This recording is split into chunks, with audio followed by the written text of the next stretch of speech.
Hello everyone, welcome to prep IAS. Prep IAS पे आप सबका स्वागत है। तो let's start with our daily current affairs MCQ for 5th June. And इस सेशन में हम जो एमसीक्यूज लेते हैं वो द हिंदू और इंडियन एक्सप्रेस से होते हैं। अगर आपको वो आर्टिकल्स का डिटेल्ड डिस्कशन देखना है तो आई वुड स्ट्रांगली रिकमेंड आप हमारा डेली न्यूज एनालिसिस देख सकते हो। और यहाँ पे हमारी कोशिश रहती है कि उन आर्टिकल्स के की पॉइंट्स या कुछ एक्स्ट्रा इन्फॉर्मेशन के बेसिस पे आपके लिए जो है एमसीक्यूज बनाया जाए, ताकि आपका जो है नॉलेज में एक वैल्यू एडिशन हो। तो चलिए स्टार्ट करते हैं। तो पहला क्वेश्चन है on this article, saving biodiversity and securing Earth. और ये आप सबने अगर हिंदू पढ़ा होगा तो पेज 6 पे जो है आपका ये एडिटोरियल है।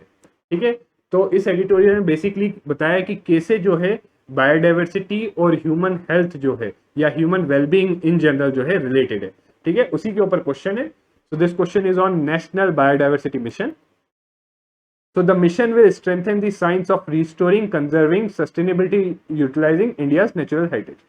तो देखिए, इंडिया की जो बायोडाइवर्सिटी है वो उसकी नेचुरल हेरिटेज है। और इस मिशन का ऑब्जेक्टिव ही ये है कि जो इंडिया की सारी बायोडाइवर्सिटी है उसे स्टडी करें, उसको प्रॉपरली कैटलॉग करें, देखें कैसे कहाँ डिस्ट्रीब्यूटेड है, और फिर रिसर्च करके जो है उसको रिस्टोर और कंजर्व तो करना ही है, साथ साथ ये भी देखना है कि कैसे जो है इंडिया की जो बायोडाइवर्सिटी है उसको हम सस्टेनेबली यूटिलाइज करें फॉर ह्यूमन वेलबींग। ठीक है, so this statement is correct. ठीक है, second statement is one health framework is one of the components of the mission and explicitly links biodiversity to human health. So again this statement is correct, but यहां पे आपको ये one health concept जो है ये समझना बहुत जरूरी है कि what is one health concept. तो देखिए, वन हेल्थ कॉन्सेप्ट ये बोलता है कि जो हेल्थ ऑफ पीपल यानी ह्यूमंस की हेल्थ, एनिमल्स की हेल्थ और इन्वायरमेंट की हेल्थ, तीनों जो है इंटरलिंक्ड हैं या कनेक्टेड है। कहीं पे भी एडवर्स, किसी की भी हेल्थ पे एडवर्स इंपैक्ट आएगा तो बाकी दोनों की भी हेल्थ पे एडवर्स इंपैक्ट पड़ेगा। जैसे एक एग्जांपल अगर मैं आपको दूं तो जैसे मान लीजिए, आप जानते हो बहुत सारी डिजीजेस होती हैं जो एनिमल से ह्यूमन में आती हैं, जैसे रेबीज। अब रेबीज जो है एनिमल से ह्यूमन में, तो अगर जो है एनिमल हेल्थ पुअर होगी, अगर एनिमल्स को पुअरली वो किया जाएगा, या इससे अच्छा है बर्ड फ्लू। ठीक है, इनफैक्ट रिसेंटली कोरोना वायरस।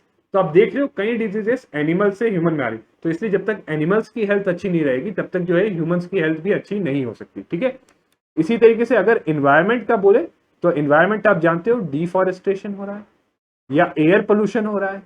ठीक है, एयर पोल्यूशन, और आपको पता है air pollution has the most direct impact, सबसे ज्यादा डायरेक्ट इंपैक्ट एयर पोल्यूशन का ह्यूमन हेल्थ पे। ठीक है, इसी तरीके से जो है आप देख सकते हो इन्वायरमेंट का इन पे भी इंपैक्ट होता है और ह्यूमन हेल्थ का भी इन दोनों साइड पे इंपैक्ट होता है। ठीक है, तो ये वन हेल्थ का कॉन्सेप्ट बोलता है कि जब तक जो है हम ये तीनों चीजें इंटरकनेक्टेड है, इसलिए हमें इन तीनों चीजों को प्रोटेक्ट करनी है। अगर हम इसको प्रोटेक्ट करते हैं तो ये दोनों ऑटोमेटिकली प्रोटेक्ट होते हैं, इसको प्रोटेक्ट करेंगे तो ये दोनों ऑटोमेटिकली प्रोटेक्ट होते हैं। तभी बोलते हैं when we protect one we help protect all. Again, और ये वन हेल्थ का कॉन्सेप्ट का यूटिलिटी क्या है, यूटिलिटी या कहां पे यूज कर सकते हैं, जैसे आप ये कुछ एग्जांपल्स हैं जहां मेजरली यूज किया जाए। जूनोटिक डिजीजेस यानी ऐसी डिजीजेस जो एनिमल से ह्यूमन आ रही है, ऐसी डिजीजेस को कर्ब करने के लिए जो है बोला जाता है वन हेल्थ यूज कीजिए। एंटी माइक्रोबियल रेसिस्टेंस, अब ये क्यों, आप सब जानते हो ह्यूमंस कंज्यूम करते हैं पोल्ट्री, राइट, चिकन मीट, ये सब जो कंज्यूम करते हैं उसमें जो है एंटीबायोटिक्स का बहुत यूज होता है, और उनमें एंटीबायोटिक्स का यूज होता है, उसको कंज्यूम करने पे जो है ह्यूमन में भी क्या हो रहा है, एंटीबायोटिक रेजिस्टेंस डेवलप हो रही है। तो इसको भी कर्व करने के लिए बोला जा रहा है वन हेल्थ का कॉन्सेप्ट यूज किया जाए, जो है पोल्ट्री वगैरह जो एनिमल्स में है एंटीबायोटिक्स का यूज स्टॉप किया जाए। ठीक है, तो इसी तरीके से कुछ इन जगहों पे जो है आपका वन हेल्थ का कॉन्सेप्ट यूज होता है। तो आई होप वन हेल्थ का कॉन्सेप्ट क्लियर आपको। तो 1 and 2 बोथ आर करेक्ट। तो इसलिए बायोडाइवर्सिटी मिशन भी का भी यही ऑब्जेक्टिव है, वन हेल्थ लाता है कि ह्यूमन हेल्थ को बायोडाइवर्सिटी से लिंक करता है। बायोडाइवर्सिटी क्या हो गया, आपके एनिमल्स और इन्वायरमेंट दोनों, एनिमल्स एंड इन्वायरमेंट दोनों को मिला के आपका बायोडाइवर्सिटी हो गया, और बायोडाइवर्सिटी को ह्यूमन हेल्थ से लिंक्ड है। ठीक है, now next is India is home to nearly 8% of global biodiversity and contains section of 4 of 36 global biodiversity hotspots। तो अगर आपने ये आर्टिकल अच्छे से पढ़ा होगा या आपने देखा होगा, तो आपने अगर डेली न्यूज एनालिसिस भी देखा होगा हमारा, तो आप बड़े आराम से ये क्वेश्चन कर सकते थे, और ये तीनों स्टेटमेंट से। बट यहाँ पर अभी बात खत्म नहीं होती, यहाँ पर एक्स्ट्रा इन्फॉर्मेशन आपको जानने की ये चीज है कि बायोडाइवर्सिटी हॉटस्पॉट क्या होता है और इंडिया में कौन से 4 बायोडाइवर्सिटी हॉटस्पॉट है। ठीक है, तो इसका आंसर तो ए डी है 1 2 3, but let's see what is biodiversity hotspot और कितने जो है आपके हॉटस्पॉट्स इंडिया में है। तो देखिए 2 क्राइटेरिया है फॉर बायोडाइवर्सिटी हॉटस्पॉट। पहला क्राइटेरिया है कि more than 1500 vascular plants should be endemic. Endemic मतलब कि वो जो इतने 1500 से ज्यादा वेस्कुलर प्लांट्स, एंडेमिक मतलब वो उसी जगह पे पाए जाए, उस जगह के बाहर कहीं भी वो प्लांट्स पाए नहीं जाते। ठीक है, those plants are not found outside anywhere. और दूसरी condition, what is the second condition, that it has lost 70% और more of its original natural vegetation. तो जो उसकी ओरिजिनल कोई प्लेस है, मान लीजिए कोई प्लेस है आपका, ठीक है, उसकी जो ओरिजिनल नेचुरल वेजिटेशन है उसका 70% से ज्यादा का लॉस या फिर 30% से लेस रिमेनिंग रहे, तो उसको हम बोलते हैं, अगर ये कंडीशन, अगर ये साथ में वो पिछले वाली कंडीशन मीट होती है, तो ऐसे प्लेस को हम बायोडाइवर्सिटी हॉटस्पॉट बोलते हैं। और ये कॉन्सेप्ट किसने दिया? Norman Myers. और आई थिंक अभी तक तो आपने देख लिया होगा इंडिया में 4 कौन से बायोडाइवर्सिटी हॉटस्पॉट्स हैं। Himalayas, Indo Burma region, Sundaland, again ये सुंडालैंड बस आपका निकोबार आइलैंड पार्ट को ही कवर करता है, ठीक है, और वेस्टर्न घाट। तो ये जो है 4 जो है मेन जो रिकॉग्नाइज, जो ये क्राइटेरिया मीट करते हैं, ये बायोडाइवर्सिटी हॉटस्पॉट्स इंडिया में है। Please keep this in mind, this is very important. Okay, बहुत ज्यादा इंपॉर्टेंट है पर्सपेक्टिव से। ठीक है, अगला ये आज के आर्टिकल में आया था दैट दे, बिकॉज आप सब जानते हो इंडियन जुडिशरी बहुत डिले है, और डिले का एक रीजन है कि बहुत सारी वैकेंसीज हैं हाई कोर्ट्स और लोअर कोर्ट्स में। तो जो चीफ जस्टिस ऑफ इंडिया ने कहा है कि ये जो वैकेंसीज है वो जल्दी से जल्दी फिल की जाए, और उसी के बेसिस पे एक क्वेश्चन में आया कि कैसे जज ऑफ हाई कोर्ट अपॉइंट किया जाता है। ठीक है, तो फर्स्ट स्टेटमेंट इज जज of high court is appointed by president by warrant under his hand and seal. तो दिस इज करेक्ट। ओके, तो प्रेसिडेंट ही अपॉइंट करता है जज ऑफ हाई कोर्ट को। ठीक है, नाउ ये आप आर्टिकल 217 देख सकते हो, उसमें दे रखा है, ये क्लियरली स्पेसिफिकली मेंशन्ड है। ठीक है, now president consults chief justice of India, chief justice of concern high court and governor of the state concern. ठीक है, तो किसी हाई कोर्ट जज को अपॉइंट करने से पहले जो है प्रेसिडेंट कंसल्ट करता है इन तीनों को। ठीक है, अगेन देखिए कंसल्टेशन का मीनिंग क्या है, इसको इंटरप्रेट करके जो है कोलिजन सिस्टम बना दिया गया है अब तो। ठीक है, जिसमें जुडिशियल प्राइमेसी है। ठीक है, जुडिशरी का ज्यादा से, बट ओरिजिनली जो कॉन्स्टिट्यूशन में मेंशन्ड है वो ये है। तो please keep this in mind, this is also correct, this is also correct. Now this is regarding the qualification, ये स्टेटमेंट रिगार्डिंग क्वालिफिकेशन है कि किस क्वालिफिकेशन के बेसिस पे जो है अपॉइंट किया जा सकता है। ठीक है, तो distinguished jurist could be appointed as जज ऑफ हाई कोर्ट। तो दिस इज इनकरेक्ट, ये condition only for supreme court है। ठीक है, हाई कोर्ट के लिए ये कंडीशन नहीं है। ठीक है, अगर आप जानते होगे, लक्ष्मीकांत पढ़ते होगे, तो हाई कोर्ट के लिए कंडीशन है कि सिटीजन ऑफ इंडिया होना चाहिए, 10 साल कोई जुडिशियल ऑफिस, या 10 साल जो है एडवोकेट होना चाहिए हाई कोर्ट का। ठीक है, ये 3 कंडीशन है हाई कोर्ट के जज के लिए। सुप्रीम कोर्ट के जज के लिए क्या है कि सिटीजन ऑफ इंडिया होना चाहिए। ठीक है, सो हाई कोर्ट के लिए क्या है कि सिटीजन ऑफ इंडिया होना चाहिए 1, दूसरा 10 साल का लिए कोई जुडिशियल ऑफिस होल्ड करना चाहिए, या और 10 साल से जो है एडवोकेट होना चाहिए हाई कोर्ट में। जबकि आपका सुप्रीम कोर्ट के लिए है कि सिटीजन ऑफ इंडिया होना चाहिए। ठीक है, एंड देन या तो फिर चीफ जज of an high court for 5 years, 5 साल के जज ऑफ हाई कोर्ट, और 10 ईयर्स के लिए जो है एडवोकेट होना चाहिए हाई कोर्ट का। ठीक है, तो इन दिस केस, और प्लस ये थर्ड कंडीशन है कि या तो फिर डिस्टिंग्विश्ड जूरिस्ट होना चाहिए, he could be appointed as जज of supreme court. Okay, high court के लिए कंडीशन नहीं है, तो ये आपका गलत है। ठीक है, ये दोनों सही है, तो आप यहाँ पे जरा ध्यान दीजिए, ये इनकरेक्ट पूछता है। ठीक है, तो 1 and 2 are correct, 3 is incorrect, तो your answer is C, 3 only. ठीक है, आई थिंक आप में से कई लोगों ने जो है 1 and 2 लगा दिया होगा, बट ये चीज आपको ध्यान रखनी है। ठीक है, ये आपको प्रैक्टिस करवाई जा रही है यहाँ पे, ताकि आप मेन एग्जाम में गलती ना करें। नाउ के इन SRTC bus now belongs to both Kerala and Karnataka. Basically trademark आप सब जानते होंगे, ट्रेडमार्क क्या होता है। ठीक है, तो ट्रेडमार्क के ऊपर ये क्वेश्चन है। ओके, तो नाउ रिगार्डिंग ट्रेडमार्क्स बेसिकली एक डिस्प्यूट हुआ था, तो बेसिकली ये क्वेश्चन इसलिए पूछा गया है, एक केस गया था, तो उसमें जो है Kerala state road transport corporation और Karnataka state road transport corporation, तो दोनों कह रहे थे कि के जो है ये इनका ट्रेडमार्क है। ठीक है, तो इसमें ये जो है अल्टीमेटली रूल किया कि both both both can use this, ठीक है, दोनों यूज कर सकते हैं। देखिए ट्रेडमार्क्स होता क्या है ये समझने की बात है। देखिए ट्रेडमार्क से पहले आप ये समझिए कि ट्रेडमार्क एक इंटेलेक्चुअल प्रॉपर्टी है, आईपी जो हम बोलते हैं। अब इंटेलेक्चुअल प्रॉपर्टी क्या होता है, तो देखिए एक चीज मैं बताता हूँ आपको थोड़ा फॉर योर नॉलेज। देखिए प्रॉपर्टी जैसे एक हो गई फिजिकल, ठीक है, एक हो गई इंटेलेक्चुअल, ठीक है। तो देखिए फिजिकल तो आपकी लैंड हो गई, ठीक है, जो ऐसी फिजिकली जो प्रेजेंट होती है, लैंड, हाउस, ठीक है, या कार हो गई, ये आपकी फिजिकल। इंटेलेक्चुअल जो आपकी क्रिएशन ऑफ माइंड, ठीक है, क्रिएशन ऑफ माइंड होती है, जो इनटेंजिबल होती है, ठीक है।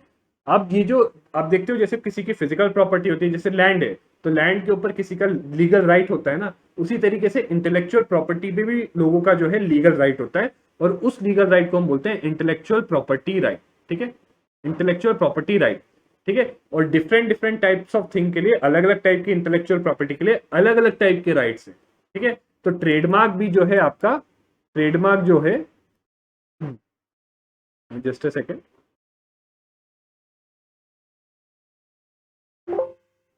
सो जो ट्रेडमार्क है आपका, जो ट्रेडमार्क आपका है, ये एक टाइप का इंटेलेक्चुअल प्रॉपर्टी राइट है, ठीक है। जैसे आपका पेटेंट एक अलग टाइप का इंटेलेक्चुअल प्रॉपर्टी राइट है, ठीक है, इंडस्ट्रियल डिजाइन एक अलग टाइप का है, और ट्रेडमार्क एक अलग टाइप का है, ऐसे ज्योग्राफिकल इंडिकेशन भी एक अलग टाइप का है, तो ठीक है। तो ट्रेडमार्क्स होते क्या है, आप जैसे कोई भी ब्रांड होता है उसका लोगो देखते हैं, उसका टाइटल देखते हैं, तो वो उसका ट्रेडमार्क होता है। तो बेसिकली वो एक ऐसा यूनिक जो है क्या बोलते हैं, लोगो सिंबल होता है, जो उस ब्रांड से आइडेंटिफाई करने में आपको हेल्प करता है, ठीक है।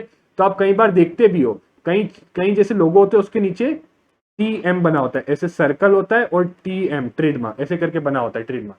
तो बेसिकली वो ट्रेडमार्क रजिस्टर्ड है। तो उसके ऊपर क्वेश्चन है, so a trademark is a sign capable of distinguishing goods and services of one enterprise from those of others. Yes, this is absolutely right. जैसे आप पार्ले जी देखते हो तो पार्ले जी का भी एक ट्रेडमार्क है, ठीक है। Trademarks in India are governed by Trademarks Act, which was amended in 2010. This is also correct. India ने एक लॉ बनाया है Trademarks Act for giving these intellectual property rights. So ये एक लीगल राइट है। So ट्रेडमार्क एक legal right है under the trademarks act, ठीक है।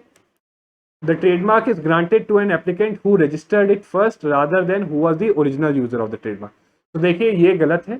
मेनली जो है फोकस रहता है ओरिजिनल यूजर पे, ठीक है। ऐसा जरूरी नहीं कि जिसने कोई भी, जैसे आप यूज कर रहे हो, आपका कुछ ट्रेडमार्क है किसी चीज का, ब्रांड का, बट आपने रजिस्टर नहीं किया और आपके बाद किसी ने कुछ स्टार्ट किया और उसने जो है उसको यूज करना शुरू, तो ऐसा नहीं है। तो ये जो है आपका थर्ड गलत है, और 1 and 2 आर करेक्ट, ठीक है। तो आपका आंसर हो गया 1 and 2 ओनली, ठीक है। तो अगला जो क्वेश्चन है it's more of geography question, ठीक है, ज्योग्राफी का है, मैपिंग का है, ठीक है। आपको देखना है अगेन कैरिबियन आइलैंड के बारे में क्यों पूछा, तो आप सब जानते हो Mehul Choksi who was involved in PNB scam. तो बेसिकली अब कुछ ऐसा इशू हुआ है कि जो है करंटली डोमिनिका में जो है अरेस्ट हुए हैं ये, ठीक है, ये अरेस्ट हुए हैं। और एंटीगुआ में पहले क्या किया था ये जो है मेहुल चोकसी ने स्कैम करके क्या है एंटीगुआ भाग गए थे, ठीक है। अब एंटीगुआ भाग गया तो इसके अगेंस्ट ऑब्वियसली इंक्वायरीज चल रही थी, ठीक है। अब वहां से क्या इनकी वाइफ क्लेम करती है कि जो है इंडियन एजेंसीज ने जो है इनको अबडक्ट करके डोमिनिका ले गए और वहां पे किडनैप कर दिया। इवन एंटीगुआ वालों ने बोल दिया कि अब मेहुल चोकसी हमारी टेंशन नहीं है, अब वो डोमिनिका में अरेस्ट हो गया वहां पे और हमें कोई परेशानी नहीं, आप उन्हें जो है एक्सट्रेडिट कर सकते हो इंडिया की तरफ, ठीक है। तो इसीलिए तो अगेन ये इशू इतना इंपॉर्टेंट नहीं है, बट हाँ सिंस ये आइसलैंड्स कैरिबियन आइसलैंड्स न्यूज में है तो उसके ऊपर आपको जो है जानना चाहिए कि कौन सा आइसलैंड कहाँ पे है, कि डोमिनिका कहाँ है, एंटीगुआ कहाँ है, बारबाडोस कहाँ है, ठीक है। तो let's see the map, map देखते हैं, ठीक है। थोड़ा मैं आपको जूम करके दिखा देता हूं। तो आप देख सकते हो ये सबसे पहले एंग्विलिया है, फिर एंटीगुआ एंड बारबुडा, ठीक है, डोमिनिका और लास्ट में आपका बारबाडोस। तो अगर यहाँ पे मैं बोलूं तो सबसे नॉर्थ में है आपका ये 1, ठीक है, तो 1 वाला सबसे नॉर्थ, और सबसे साउथ में आपका कौन सा है 4, ठीक है 4। तो देखिए ये बी। अब देखिए ये भी एक तरीका होता है इस टाइप से क्वेश्चन करने का, आपको जरूरी नहीं है कि ये पूरा एकदम आना चाहिए, ठीक है। अगर नहीं भी आता तो आप इस टाइप से कर सकते हो, ठीक है। तो आपका आंसर हो गया 1 सबसे नॉर्दर्न मोस्ट, सबसे साउदर्न मोस्ट बारबाडोस, ठीक है, बीच में आपका आ गया एंटीगुआ और फिर आ गया डोमिनिका, ठीक है। तो ये हो गया बी आपका आंसर, ठीक है। अब लास्ट क्वेश्चन देखते हैं regarding the RBI monetary policy tool, क्योंकि रिसेंटली आरबीआई ने मॉनेटरी पॉलिसी अपना कुछ अनाउंसमेंट्स की हैं, ठीक है। तो रेपो रेट क्या होता है? आई होप आप सबको ये पता होना चाहिए कि व्हाट इज रेपो रेट, ठीक है। रेपो रेट तो बहुत ही कॉमन चीज है, ठीक है। तो repo rate basically last time भी मैंने डिस्कस किया था। तो बैंक्स क्या होते हैं, बैंक्स को कई बार जो है फंड्स शॉर्ट पड़ जाते हैं, ठीक है। तो एक तरफ आपका बैंक्स हो गए, एक तरफ आरबीआई हो गया। अब कभी कभी शॉर्ट टर्म के लिए, ठीक है, शॉर्ट टर्म कितना, लेस देन 14 डेज, ठीक है, 14 डेज से कम। ओवरनाइट, अब रेपो भी अलग अलग टाइप के होते हैं, अलग अलग टाइम पीरियड के होते हैं, ओवरनाइट भी होता है, 7 डे होता है, 14 डे होता है, ठीक है। अब होता क्या है रेपो एक्चुअली, तो बैंक्स के पास कुछ गवर्नमेंट सिक्योरिटीज रहती हैं। अब बैंक्स के पास पैसा नहीं, तो बैंक्स अपनी सिक्योरिटीज देते हैं आरबीआई को, ठीक है। और वो बोलते हैं कि हम आगे जाके आपसे इनको रीपर्चेज कर लेंगे, ठीक है, डिस्काउंटेड रेट पे। तो आरबीआई जो है इन सिक्योरिटीज पे डिस्काउंट लगाता है और इनको कुछ पैसा दे देता है और बोलता है कि आगे जाके हम इतने उस पर आपको देंगे, ठीक है। तो एक तरीके से बेसिकली इनको सिक्योरिटीज देते ही है और आरबीआई इसको डिस्काउंट करके इनको थोड़ा पैसा दे देता है, ठीक है। आरबीआई इनको डिस्काउंट करके इनको पैसा दे देता है, ठीक है। तो ये पूरा ऑपरेशन क्या है, रीपर्चेज ऑपरेशन है, ठीक है। कि ये देते हैं सिक्योरिटी, ये इनको जो है अब थोड़ा पैसा दे देते हैं सिक्योरिटी को डिस्काउंट करके, ठीक है। वो डिस्काउंट का रेट क्या होता है, वो डिस्काउंट का रेट होता है रेपो रेट, ठीक है। और अब इसको और सिंपली समझना है, तो अगर ये सब हटा दे तो सिंपली आप ये बोलो कि बैंक्स जो है आरबीआई से पैसा लेते हैं at repo rate. At repo rate जो है आरबीआई बैंक्स को पैसा लेंड करता है फॉर शॉर्ट टर्म, ठीक है। तो repo rate is the lending rate of RBI to banks, not for longer period. तो ये गलत है, वन इज रॉन्ग। दूसरा अकोमोडेटिव, अब आपने बार बार जब भी आरबीआई न्यूज़पेपर पढ़ते होगे आपने ये पढ़ा होगा कि अकोमोडेटिव स्टांस है या न्यूट्रल स्टांस है। तो क्या होता है इसका मतलब, देखिए, accommodative stance of monetary policy means that RBI does not want to increase और decrease. No, this is wrong. Accommodative मतलब आरबीआई अकोमोडेटिव है कि अगर आगे जाके जरूरत पड़ी तो आरबीआई मनी सप्लाई इंक्रीज कर सकता है और उसके लिए पॉलिसी रेट्स डिक्रीज भी कर सकता है इफ द नीड बी, ठीक है। तो this is wrong, this is also wrong, ठीक है। Neutral stance means that RBI wants to increase money सब, no, this is also wrong. तो बेसिकली इसको एक्सचेंज कर दिया, अकोमोडेटिव और न्यूट्रल को जो है एक्सचेंज कर दिया गया। तो देखिए ये जो है ये मतलब है, ये पूरा आपका होता है अकोमोडेटिव स्टांस कि अगर जरूरत पड़ी आगे इकोनॉमी में मनी सप्लाई इंक्रीज करने की तो आरबीआई जो है पॉलिसी रेट कम कर सकता है, that RBI could decrease the policy rates if there is a need to increase money supply. This is accommodative stance. और दूसरा, that RBI is not willing to change the policy rate, मतलब RBI ना बढ़ाएगा ना घटाएगा कुछ policy rate, एक neutral stance है, ठीक है, कुछ चेंज नहीं करेगा, तो वो हो जाता है न्यूट्रल स्टांस। तो ठीक है, तो ये भी गलत, ये भी गलत, ये भी गलत, आपका आंसर है D. Okay, so this is it for our daily MCQs. I hope it was useful. Again, कोई भी suggestion हो आपका, please give us in the comments below. It is most welcome. It will help us to improve these sessions only for you. So thank you very much and see you again next time.